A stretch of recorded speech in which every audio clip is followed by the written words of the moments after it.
Na criação foi dada ao homem uma capacidade para pecar e uma capacidade de não pecar.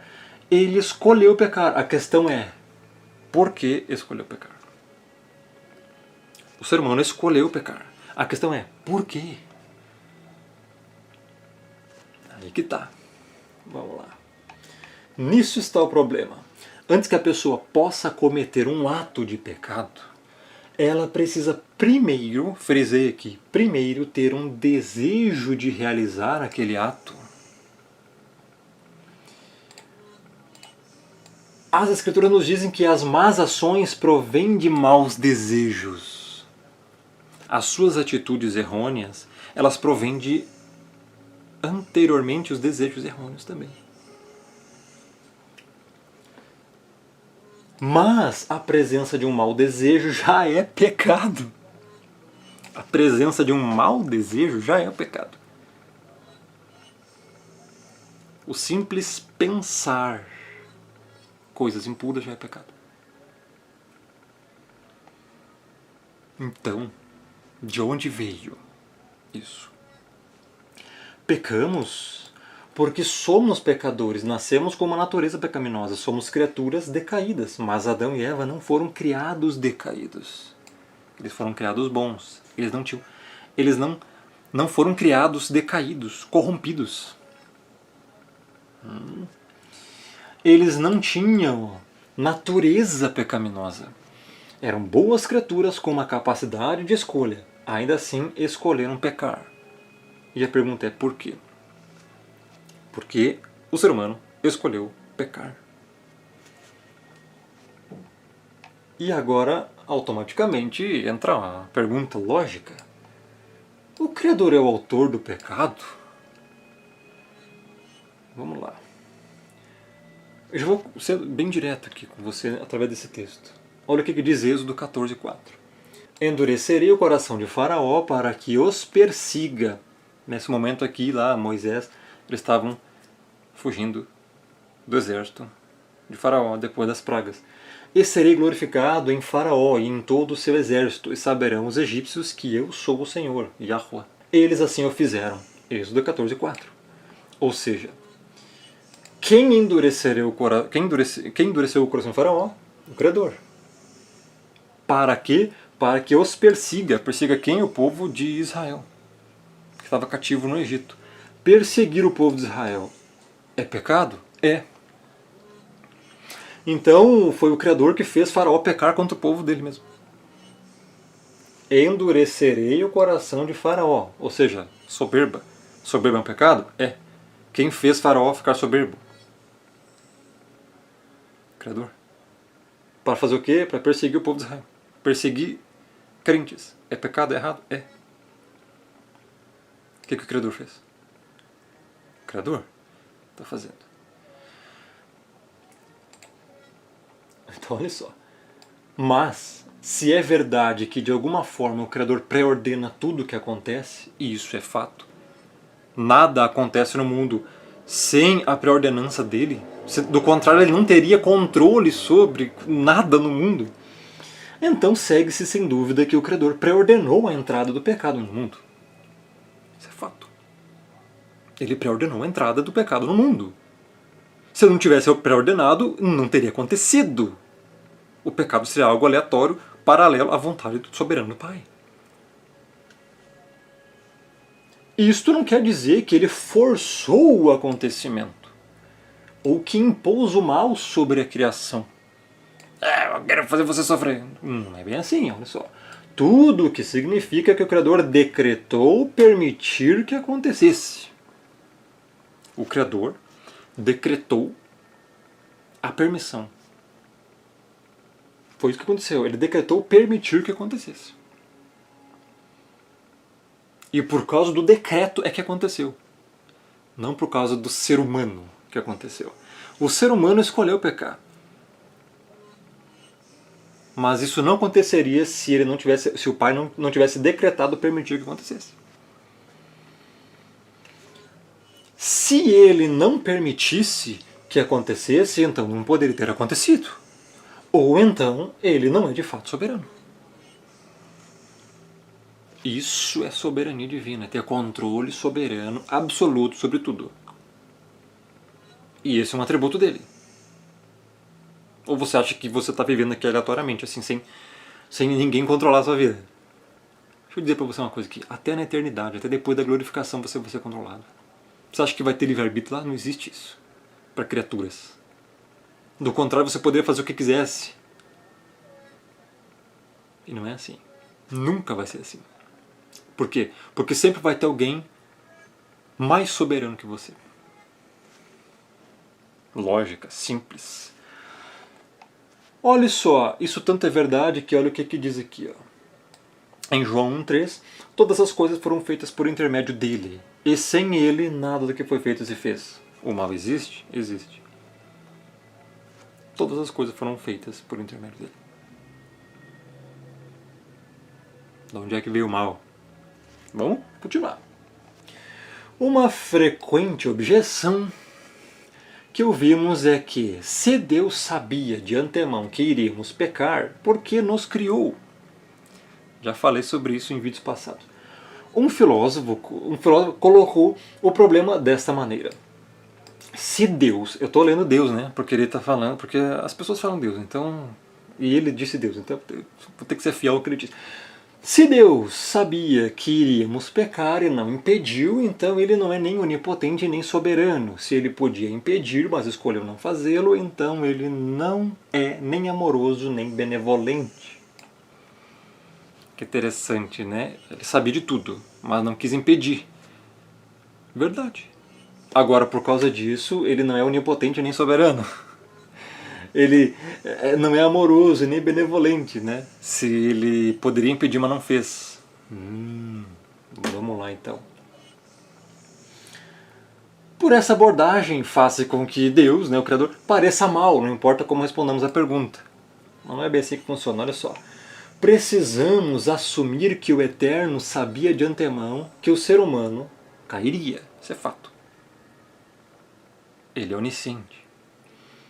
Precisamos também assumir que ele poderia ter interferido para detê-lo. Sim. Fato. Ele pode qualquer coisa. Ou ele poderia ter escolhido não nos criar também. Tá? Basicamente sabemos que ele sabia que cairíamos. Isso é verdade. E que ele foi em frente e nos criou mesmo assim, mesmo sabendo que o ser humano ia cair. Foi lá e criou o ser humano. Por que isso significa que ele não é amoroso? Uma pergunta. Ele também sabia de antemão que iria desenvolver o quê? Um plano de redenção para sua criação decaída, que iria incluir uma perfeita manifestação da sua justiça e uma perfeita expressão de seu amor e misericórdia. As pessoas esquecem disso, né? Como você conheceria o que é o amor e a justiça, a misericórdia, a graça, a benevolência, a salvação, se você não conhecesse o pecado e o mal? Entendeu agora? Porque o mal existe, porque o mal aconteceu, porque ele permitiu que o mal entrasse. Foi certamente amoroso da parte do Pai predestinar a salvação de seu povo, aqueles que as Escrituras chamam de eleitos ou escolhidos. Isso é amoroso. Salvar quem não merece. Você só saberia o que é o amor dessa forma. Não tem outra forma. Porque o significado de amor é entregar-se por quem não merece. Perdoar quem não merece. Como você saberia quem não merece?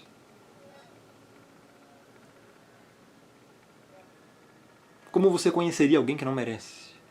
Perdão, amor, salvação. Você teria que ser essa pessoa para saber. Por isso a queda. Por isso o decreto da permissão que acontecesse o pecado.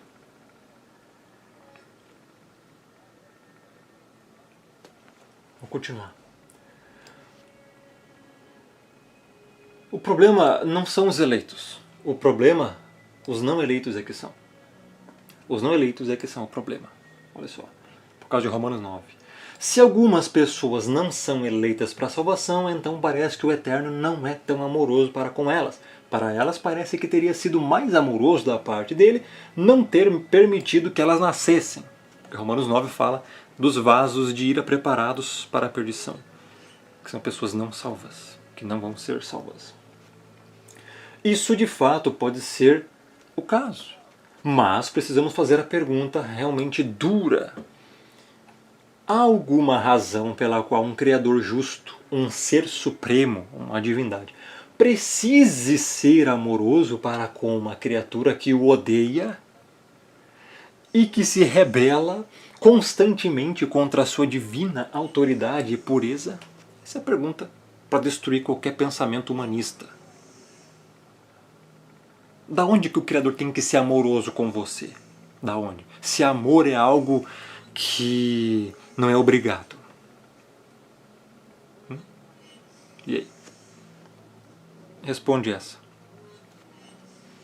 Há alguma razão pela qual um Criador justo, puro, um ser supremo, uma divindade, que tem poder sobre tudo e todos, soberania sobre tudo e todos, há alguma razão para que ele precise ser amoroso, ele tem que ser amoroso para com uma criatura que o odeia, que se rebela constantemente contra ele, né? Contra a sua divina autoridade e pureza. Quantas vezes você já xingou o Criador? Ah, não deu certo. Xingou. Por quê? Por quê? Por quê? Xingou. Ele tem que ser amoroso com você? Onde é que diz isso? Isso nem lógica tem, porque, olha só, vou continuar aqui. A objeção levantada pelo filósofo implica que o Criador deve seu amor a criaturas pecadoras. Ou seja, a suposição não declarada é que o Criador é obrigado a ser gracioso com pecadores. O que o filósofo ignora é que se a graça é obrigada, presta atenção, se a graça é obrigada, ela deixa de ser graça. Ela não é mais graça. A própria essência da graça é que ela é imerecida. O significado de graça, do grego charis, é favor imerecido. Ninguém merece. É um favor que é feito para pessoas que não merecem. Isso é graça. Então, o Eterno sempre se reserva o direito de ter misericórdia de quem ele quiser ter misericórdia. Até Romanos 9. Terei misericórdia de quem eu quiser ter misericórdia. E terei compaixão de quem me aprover ter compaixão. Ele escolhe quem quer. Portanto, não depende de quem quer nem de quem corre, mas do Criador usar sua misericórdia. Romanos 9. É isso que a Escritura ensina. Ele pode dever justiça às pessoas, mas nunca misericórdia. Misericórdia ele dá a quem quer. Então ele não é obrigado a nada. Você é que acha que é o centro do mundo, do universo. Eu tenho que ser amado. Você é uma criatura pecaminosa, entenda. Indigna da salvação. Se não fosse o Messias morrer por você, você não seria salvo. O mal, então, seria uma ilusão? Olha só, qual que é o bostejamento atual? O mal é apenas a ausência do bem. É um bostejamento nível Blaster, né? Eu coloquei lá. Olha lá.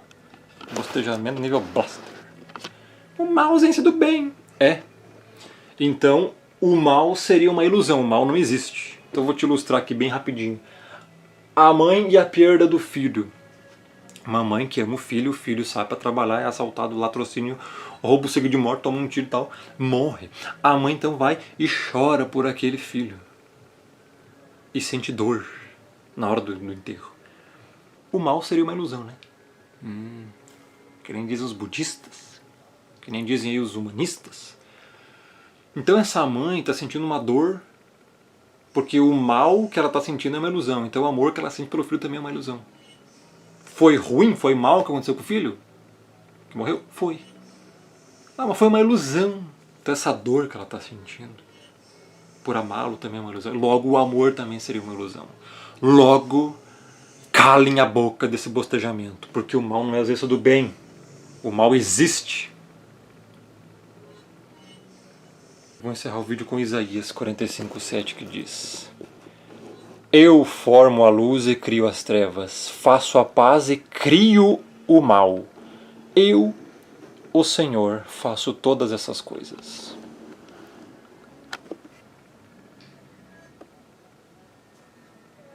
O que mais você quer? Por hoje seria isso. E não perca os próximos vídeos aqui no canal do Marasquim, no YouTube. Se inscreva, deixa o like, compartilha. São doutrinas salvíficas muito importantes. Compartilhe com seus amigos para aprenderem também. Muita gente ainda não conhece isso. Sempre tenha em mente que você deve confiar no Pai. Arrependa-se dos seus pecados. Arrependa-se. O fim está muito próximo mesmo. Profecias finais se cumprindo. Só o que resta é você procurar sua salvação. Você está sendo chamado. Então mantenha-se no caminho reto. Porque dias piores virão. Salvação está às portas. O Messias está às portas. Devemos entender as verdades salvíficas. Não adianta você querer procurar soluções para sua vidinha aqui na Terra, já era. Preocupe-se com a sua salvação. Grande abraço. Fique na paz.